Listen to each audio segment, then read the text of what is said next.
जिल्हा परिषद व पंचायत समितीच्या निवडणुकीच्या पार्श्वभूमीवर कराड तालुक्यातील राजकीय वातावरण ढवळून निघालं आहे. भाजपने स्वबळावर निवडणूक लढण्याची तयारी केली आहे. त्याला शह देण्यासाठी शिवसेना, दोन्ही राष्ट्रवादी आणि काँग्रेसकडून प्रयत्न सुरू आहेत. त्यांचे चक्रव्यूह भेदण्यासाठी भाजपनेही जोरदार तयारी केली आहे. दरम्यान कराड दक्षिणमध्ये भाजप विरुद्ध अजित पवार यांची राष्ट्रवादी व काँग्रेस, तर कराड उत्तरमध्ये भाजप विरुद्ध शरद पवार यांच्या राष्ट्रवादीमध्ये प्रमुख लढत होणार आहे. मात्र पक्षासाठी काम करून देखील एबी फॉर्म न मिळाल्याने दिग्गजांनी आता बंडाची तयारी केली आहे. नक्की कराडमध्ये सध्या निवडणुकीची काय स्थिती आहे आणि कराडमधील मागील काळात राजकीय इतिहास कसा राहिला आहे या संदर्भात जाणून घेऊया या व्हिडिओमधून. नमस्कार, मी एपी आणि तुम्ही पाहताय मुद्द्याचं बोला. कराडच्या पंचायत समितीवर गेल्या अनेक वर्षापासून माजी मंत्री विलासराव पाटील उंडाळकर गटाचे वर्चस्व पाहायला मिळालं आहे. गेल्या वेळेच्या निवडणुकीत उंडाळकर गटासोबत माजी मंत्री बाळासाहेब पाटील यांचे सूत जुळल्याने पंचायत समितीची सत्ता ताब्यात ठेवली होती. त्यावेळी डॉक्टर अतुल भोसले यांच्या समर्थकांना विरोधी बाकावर बसावं लागलं होतं.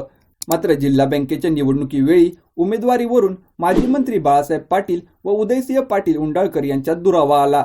मात्र जिल्हा बँकेच्या निमित्ताने यापूर्वी विरोधात असलेले बाळासाहेब पाटील व अतुल भोसले हे एकत्र आले.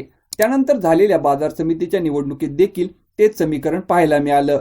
त्या निवडणुकीत माजी मुख्यमंत्री पृथ्वीराज चव्हाण हे उंडाळकरांसाठी मैदानात उतरले. तसेच उत्तरचे आमदार मनोज घोरपडे, धैर्यशील कदम यांनी देखील उदयसिंह पाटील उंडाळकर यांना साथ दिली. सर्वांच्या सहकार्याने बाजार समितीत उंडाळकर गटाची सत्ता आली. 2024 मध्ये महाराष्ट्र विधानसभेच्या निवडणुका लागल्या. या निवडणुकीत उत्तरेत बाळासाहेब पाटील तर दक्षिणेत माजी मुख्यमंत्री पृथ्वीराज चव्हाण यांचा पराभव झाला.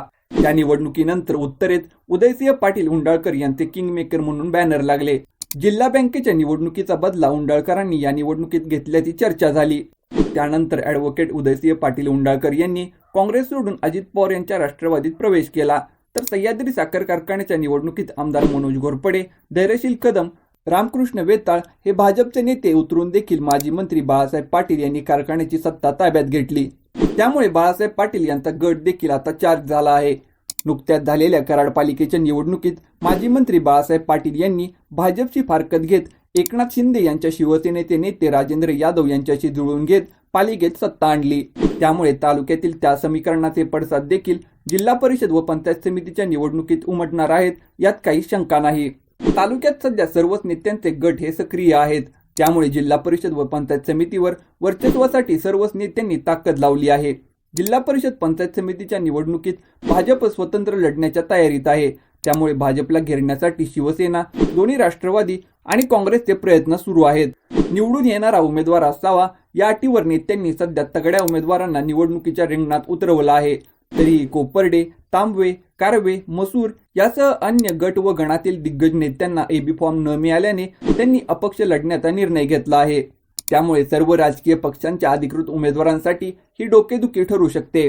विशेषतः भाजपच्या कराड उत्तरमधील नेत्यांना तिकीट नाकारल्याने त्यांनी अपक्ष म्हणून या निवडणुकीत उडी घेतली आहे. या संदर्भात त्यांनी अनेक माध्यमांवर प्रतिक्रिया देखील दिली आहे. ही बंडखोरी टाळण्यासाठी नेत्यांनी आता फिल्डिंग लावण्यासाठी सुरुवात केली आहे. सातारा जिल्हा परिषद निवडणुकीत शरद पवार यांची राष्ट्रवादी व अजित पवार यांची राष्ट्रवादी ही एकत्र लढेल व त्यांना काही ठिकाणी काँग्रेस देखील साथ देईल, अशी प्रतिक्रिया उदयसिंह पाटील उंडाळकर यांनी दिली आहे. सध्या शरद पवार यांच्या राष्ट्रवादीचे जिल्हाध्यक्ष हे बाळासाहेब पाटील आहेत. त्यामुळे कराडमध्ये बाळासाहेब पाटील आणि उंडाळकर यांच्यातील जिल्हा बँकेच्या निवडणुकीपासून चालत आलेला संघर्ष बाजूला सारत हे एकत्र येतील का याकडे देखील तालुक्याचं लक्ष लागलं आहे. पंचायत समितीवर आपल्याच पक्षाचा झेंडा फडकवावा यासाठी सर्वच राजकीय पक्ष कंबर कसून मैदानात उतरले आहेत. त्यात आता कोण बाजी मारणार याकडे तालुक्याचं लक्ष लागलं आहे. या संपूर्ण विषयासंदर्भात व कराडमधील मतदार कोणाच्या पारड्यात आपलं मत टाकतील या संदर्भात तुमचं मत काय आहे ते आम्हाला कमेंट बॉक्समध्ये नक्की कळवा. आणि व्हिडिओ जर आवडला असेल तर अशा नवीन व्हिडिओ पाहण्यासाठी मुद्द्याचं बोला या यूट्यूब चॅनलला सबस्क्राईब करा.